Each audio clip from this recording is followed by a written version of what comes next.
Счастье потерянной жизни. Кто потеряет душу свою ради меня и Евангелия, тот сбережет ее. Марка 8:35.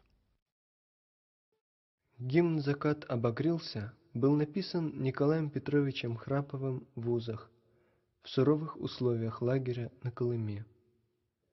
Мужской хор, состоящий из 30 страдальцев-христиан, обливаясь слезами, впервые исполнил его там же, за колючей проволокой. В 60-80-е годы, когда наше братство переживало жестокие гонения, этот гимн стал одним из самых любимых для многих узников-христиан, ободряя их и укрепляя веру в суровых испытаниях. Автор гимна Николай Петрович остался верным Господу до конца своей жизни. 28 лет. Таков общий срок, который он провел в заключении.